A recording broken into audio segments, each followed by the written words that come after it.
Ngayong araw, sabay dito sa ating programa na ito, ginugunitan natin ang ika-7 anibersaryo ng Department of Human Settlements and Urban Development.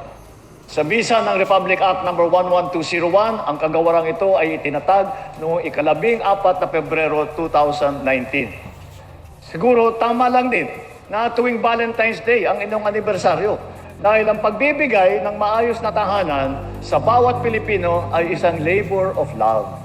Mula noon, ang DSUD ang nagsisilbing pangunahing ahensya ng pamahalaan na responsable sa pamamahala, pagpaplano at koordinasyon ng mga programa para sa pabahay at urban development sa buong bansa. Mas lalong naging makabuluhan ang selebrasyong ito dahil sa pag-award natin sa ating mga benepisyaryo ng pabahay mula sa iba't ibang housing modality sa ilalim ng Expanded Pambansang Pabahay para sa Pilipino Program o yung 4PH. Natunghayan natin ang pagkakaloob ng mga symbolic key para sa mga benepisyaryo ng vertical at horizontal housing. Nagbibigay din tayo ng Certificate of Lot Award at cheque na magagamit ng mga pamilya para sa land at site development sa ilalim ng Enhanced Community Mortgage Program o yung tinatawag na ECMP. Iginawad naman natin ang Certificate of Entitlement para sa mga benepisyaryo ng Presidential Proclamation na dekada-dekada nang inaantay ang araw na ito. Ang mga tagumpay na ito ay bahagi ng ating masinsinang pagpapatupad ng programa ng pabahay.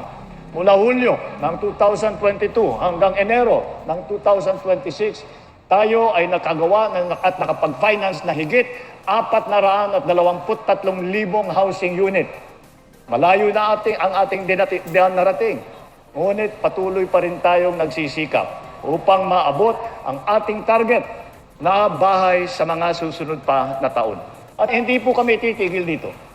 Ang pagbisita natin sa precast plant na ito ay isang hakbang patungo sa pagbuo ng mga tahanan sa ating bansa gamit ang makabagong teknolohiya.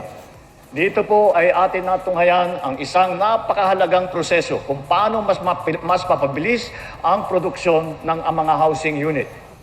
At layunin natin na ang bawat Pilipino ay magkaroon ng bahay na ligtas, na disente at abot kaya. Kaya akmang-akma ang tema ng anibersaryo ng DSUD ngayong taon, 7 years of continuing service, celebrating our people and partners in building homes, building communities, and bringing happiness. Sa bagong Pilipinas, malinaw na walang pamilya ang dapat mapag-iwanan sa ating pag-unlad. Kaya patuloy na magtutulungan ang pamahalaan at pribadong sektor upang pabilisin ang produksyon, ayusin ang proseso at palawakin ang saklaw ng ating mga programa, lalo na ang Expanded 4PH program. Bagaman lumipas na po ang Valentine's Day, ang pag-ibig po natin sa serbisyo ay hindi magtatapos. Habang may Pilipinong nangangarap ng sariling tahanan, patuloy nakikilos ang pamahalaan upang suportahan ang pangarap na ito.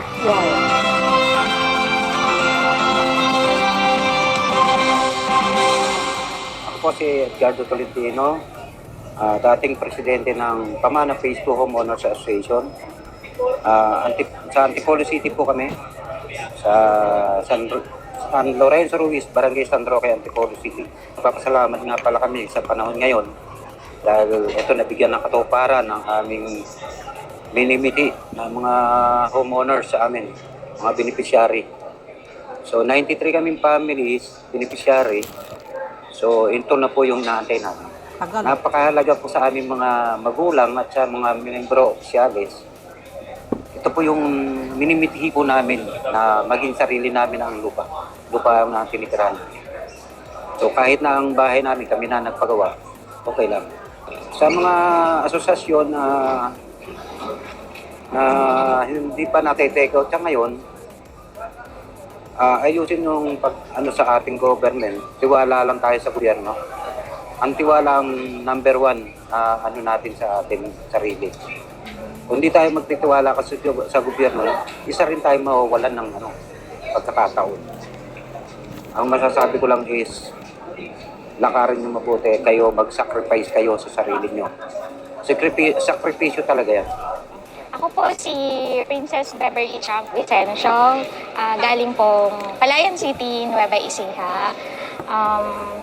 Actually, yung community naman po namin, kasi Palayan City, city din po siya. So, pero this is Palayan City Township, which is ito po yung 4PH program natin. First condo unit po doon sa ating lalawigan ng Nueva Ecija. Kaya po, napakagandang proyekto po nitong 4PH program po na doon po sa amin, sa komunidad po namin. Siyempre, affordable din po siya. Condo na siya, affordable po siya. Yung monthly amortization, hindi po ganun kahirap po or kabigat, lalo na po sa amin mga minimum wages lang po. Itong 4PH program po sa Palayan City Township po is 10-story building po siya. Sa phase 1 po, may 4 po kaming building. Which is, ako po, nandun po sa phase 1, pinakaunang building na tinayo po. Nag-start po yung program po ng 4PH noong 2022. Na turnover po ako ng 2024. Napakabilis lang po ng proseso. Napakagaan po ng proseso ng Pag-ibig, lalo na po sa mga Pag-ibig staff po natin na handang tumulong po sa pagpaprocess po ng mga papers po namin. Hindi po kami pinabayaan. Galing po sa pag-process po ng mga papers hanggang sa na-take out po kami. Itong 10 floor, ano po siya, floors. Tapos yung size po ng unit is 29.26 square meters po. Bawat unit, parehas lang po siya. So, tamang-tama or sakong-sakto lang po sa mga nag-uumpisang pamilya. Katulad ko po. So, yun guys, narinig nyo. O, diba?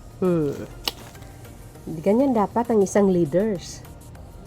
Diba? Nakatutok lagi sa kapakanan ng mamayang Pilipino. Hindi yung puro kuda-kuda lang sa social media. Puro paninira lang sa pamahalaan. Si PBBM kasi hindi siya marunong talaga magalit or rumisbak sa mga buzzer, paninira sa kanya, pang-alipusta sa kanya. Wala siyang paki eh. Basta importante, gagampanan niya yung kanyang tungkulin bilang Pangulo. Ayan di matagal ng panahon na yan. Actually, nung nakaraang administration, yung mga pabahay nila, nakatingga. Sa totoo lang, nakatingga talaga. Pero dahil lang ginawa ng Pangulo, yung mga iniwan nila na unfinished projects, siya po ang nagtuloy. Pero wala siyang sinisisi. Wala kang maririnig sa kanya kasi napakabait niyang Pangulo sa totoo lang. So yun guys, congratulations sa ating mga kababayan sa 4PH program under DSUD. Siyempre, yan ang utos ng mahal na Pangulong Marcos Jr. Congratulations po sa inyo. Deserve nyo po yan. Sana alagaan nyo yan. So yun guys, sana sa mga lugar nyo, abangan nyo po. Baka, siyempre, iba't ibang lugar yan. Mayroong pabansang pabahay, lalo na po sa Davao. Sa totoo lang, grabe, ang ganda ng bahay doon na pinagawa ng pamahalaan. Very affordable, no? Sa mga naglulon sa Pag-ibig, ay grabe. Makita mo yung sa loob niya talaga para siyang semi-condominium. Ganda. Konkreto. Thank you guys for watching. See you again on my next upload. God bless Philippines. Bye everyone.